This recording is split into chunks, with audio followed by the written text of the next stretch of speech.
Welcome to Today at Wayne, a podcast that engages and informs the Wayne State University campus community. With news, announcements, information, and current events discussions relevant to the university's goals and mission, Today at Wayne serves as the perfect forum for our campus to begin a conversation or keep one going. Thanks for joining us.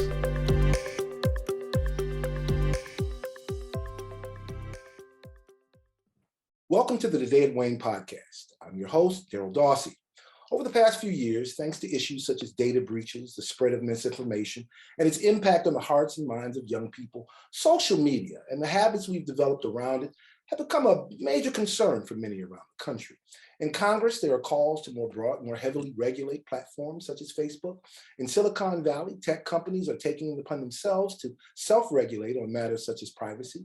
And in many homes, parents and even young people themselves are taking it upon themselves to limit their own social media access. Suddenly, America seems to have a love-hate relationship with social media.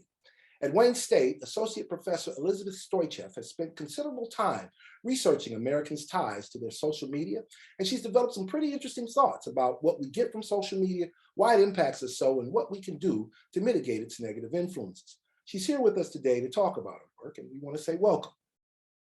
Thanks, Daryl. I'm happy to be here. Thanks for joining us, Elizabeth. This is great. So, I've read a little bit about your work, but I was wondering if you could maybe, just explain to our readers a little bit about what it is that you study and why it's important. Sure. So my primary area of expertise is journalism and journalism communication. And within that, I study social media. I've studied social media for probably 10 years now. And there was a lot of optimism around Facebook when it came out in 2004. And each subsequent platform that has preceded it has brought a lot of excitement. And these are very powerful, popular tools. They teach us a lot about the social world and our relationships with one another, how we get information, how we get news, how we share interests. But lately, as you mentioned, social media have been having some reputational crises, both in the realm of data and individual privacy, as well as disinformation. And so I think these are important things that we need to continue to keep an eye on and study the effects of as we continue to spend so much time with social media. Well, you've certainly been keeping an eye on it. You've done some great work, and I just want to ask you, just sort of, can you give us a sense? Can you summarize some key conclusions, perhaps, that you've developed in the course of your study? Sure. So if we're talking about Facebook specifically, we know that Facebook is the most popular social media app around the world. And despite its recent reputational problems, it really hasn't affected its market dominance here in the United States, and it's continuing to grow in developing countries where it's prioritizing a lot of its growth right now. And they continue to have market dominance here in the United States, which is why it's so important, and it's making it one of the most powerful communication channels today. Mm-hmm. Most Facebook users spend 2.5 to 3 hours a day on the platform, and they have around 200 to 300 friends, which is a lot of time and a lot of connections. And so it's understandable why people are spending so much time on the platform and why they're reluctant to give it up despite data breaches and known disinformation problems. Okay. Why do you think it affects us so deeply? I mean, I'm a little bit older, so I certainly remember a time before Facebook, Twitter, Instagram. There were party lines. There are all kinds of ways that, right, people could socialize and connect with one another. But social media obviously has, taken this whole thing to another level and occupies a very particular place in our collective cultural psyche. Why do you think social media affects us the way it does? Well, one way is that its business model has conditioned us for repeated exposure. That is the whole goal of platforms like Facebook and Instagram and TikTok, is to keep you coming back to the site on a regular basis and getting you to spend longer and longer time there. And so one of the things that I've noticed in my personal life, and I know a lot of other people mention when I talk to them, is that your social media use is more habitual than intentional. It might be the first thing you check before you even get out of bed in the morning. It might be the last thing you check as you are again in bed at night.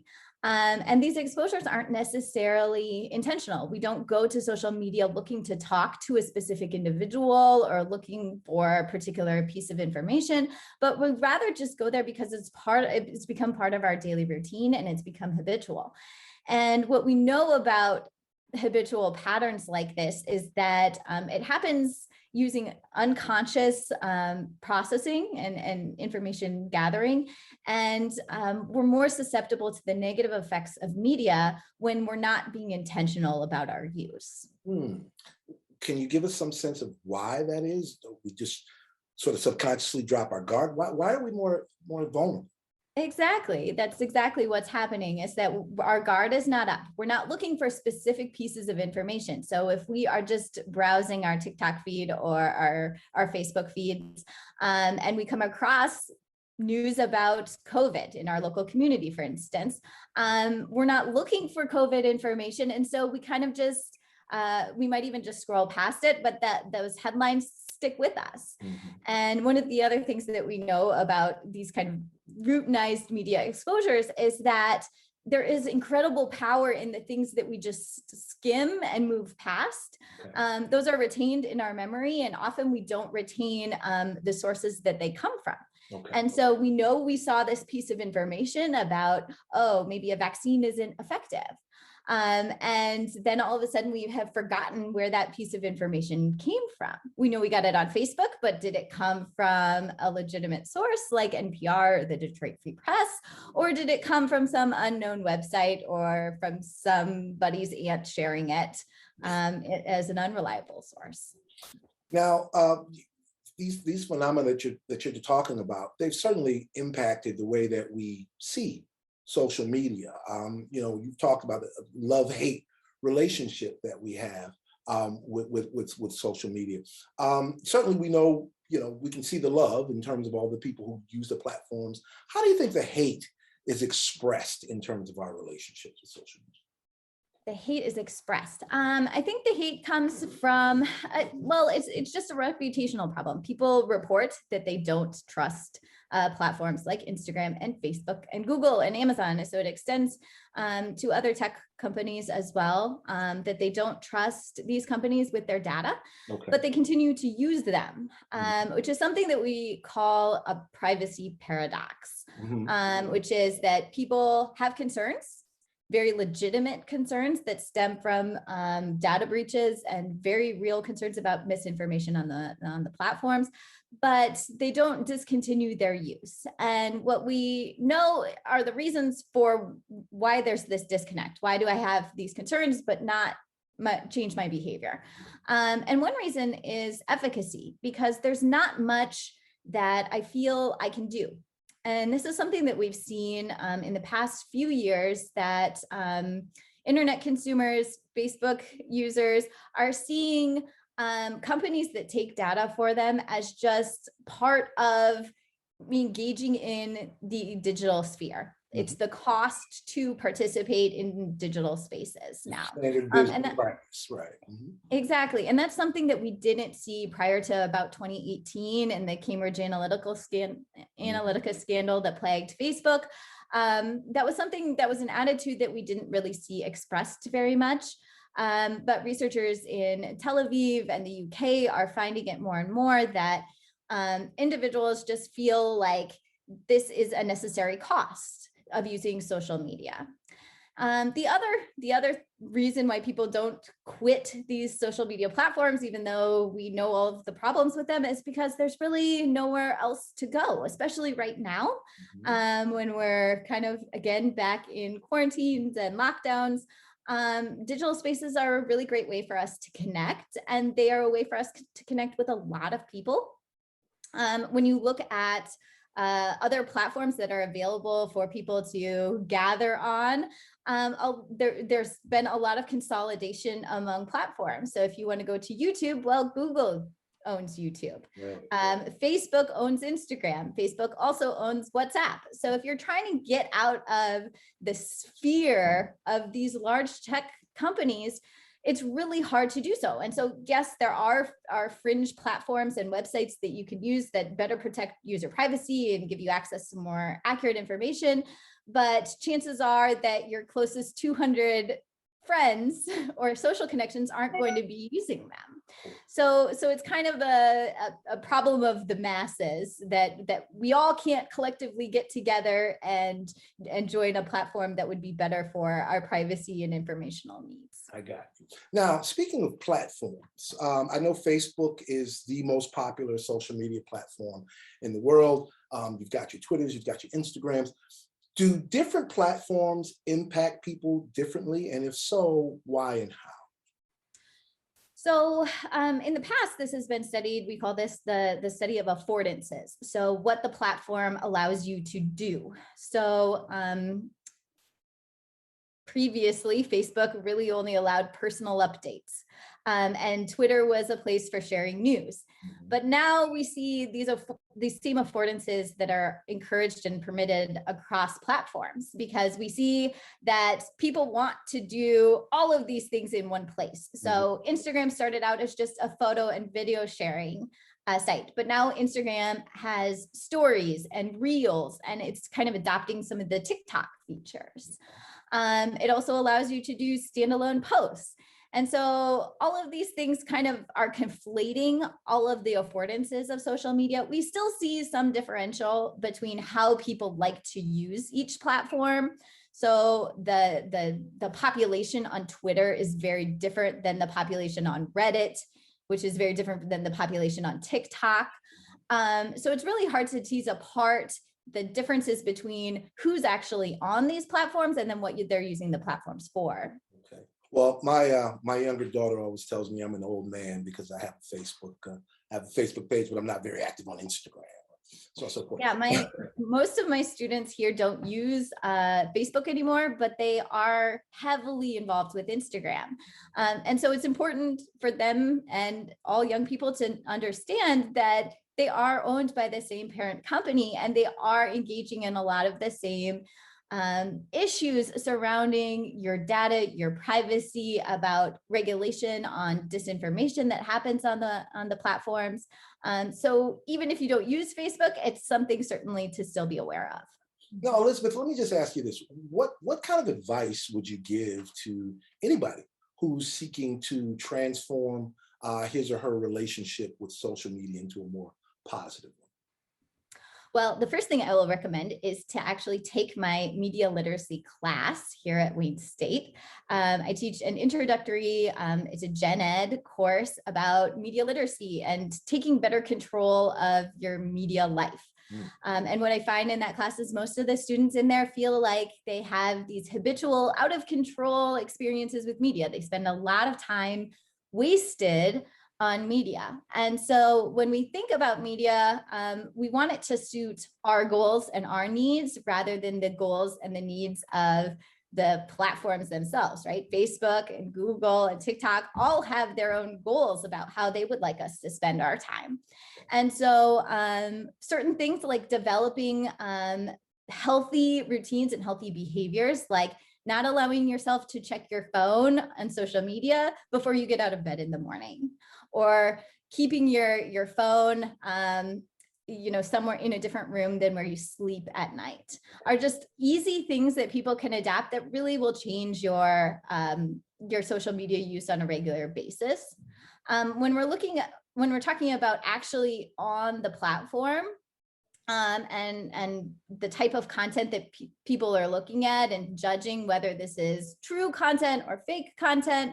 Some of the best things that we know about disinformation is that it really tries to cast doubt on known institutions, respected institutions in our society. So the scientific community, the local government, establishment media, research universities like Wayne State, they're trying to cultivate a sense of doubt. And so stories like that should be a red flag. or any posts and information that try to trigger emotional responses of anger and fear. So really trying to get you riled up or really trying to scare you, those should be red flags for information that might need to be verified somewhere else. Okay. All right. Well, that's great advice. You got something else you wanted to add to that? The last thing that I would encourage people to do, both on Facebook and on Instagram, is to look at your ad targeting and see how your personal data is actually being used for advertisers. This is something that you can actually turn off.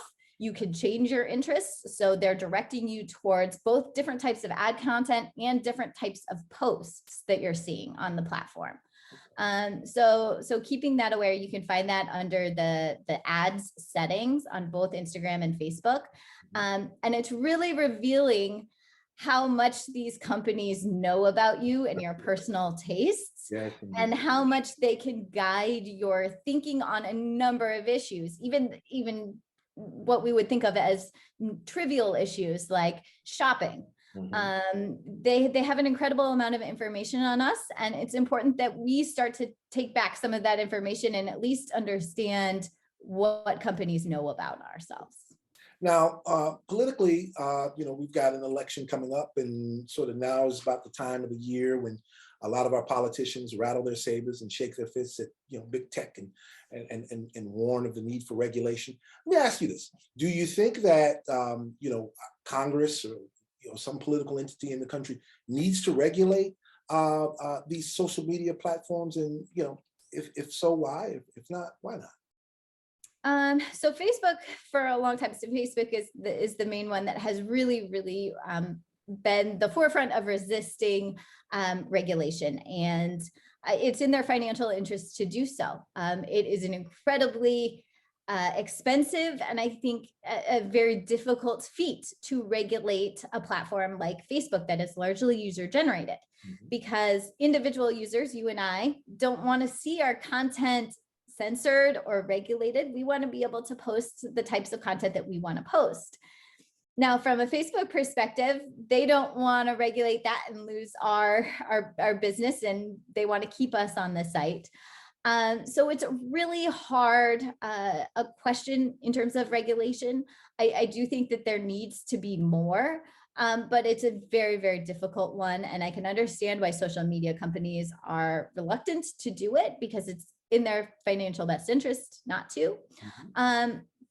Things that they can do that I think will have very tangible political consequences are to not allow micro-targeting for political advertisements. Okay. So micro-targeting is targeting ads based on not only your demographic features, so your age, your race, your gender, but also on psychographic features. So do you like pickup trucks? Do you like rap music? Do you frequent certain retailers? Are you a Kroger shopper or a Meijer shopper? These small pieces of information about us, when used in aggregate, are actually very telling and very revealing. And political advertising that uses micro-targeting can be very effective. And that was part of a lot of the Cambridge Analytica scandal was political actors were using this information about millions of Facebook users and sending them very targeted ads, which were very influential. And so one thing that Google and Facebook have both committed to in the past, and I would like to see them recommit to again in the upcoming election, is to turning off micro-targeting and psychodemographic targeting of political advertisements. Okay, all right, well, that's a solid advice. Well, let me ask, because I know it's getting kind of late, and I don't want to keep you too long. So we're going to get ready to wrap up, but I do want to give you an opportunity to kind of talk about anything else that maybe we haven't had a chance to address, or is there an issue you want to circle back to, or something you would like to emphasize or underscore? I just want to open the floor to you to do that. Well, we were just talking about the political environment and elections coming up, and I just want to reiterate that Facebook and social media platforms are a really great tool, but they were never intended to be news and information sources. That we actually in our local community have phenomenal local media. We're actually a top 12 media market across the country. And so I would encourage you to continue to seek out and actively follow on social media. The Detroit Free Press, Metro Times, Our Detroit, Bridge Magazine, some of our very reputable local media outlets for news and information, because they will give you the credible information in your feeds that you're looking for. Those are where the experts are, where the people who actually dedicate themselves to studying these issues are, as opposed to, say, just somebody sitting in their bathroom doing their own research on Google, is what you're trying to say. Exactly. And if you're subscribed to following these platforms, they're going to be the ones that show up in your feed rather than unverified and untrustworthy sources. All right. Well, listen, Elizabeth, I want to thank you very much for taking the time to talk with us and talk with our audience and share your fantastic and very compelling work. And, I wish you absolutely all the best in your continued research, and to keep us apprised when you come across new findings, because we'd love to have you back. Thank you. It's been a pleasure. All right. Well, thanks so much, Elizabeth Stoycheff. This is Daryl Dawsey. This is the Today at Wayne podcast, and we want to thank you all for watching. Thanks for listening to Today at Wayne. We'd love to hear from you, our campus community, about other podcast ideas and topics. What compelling things are you doing to spread the good word about living, learning, working, and playing like a warrior?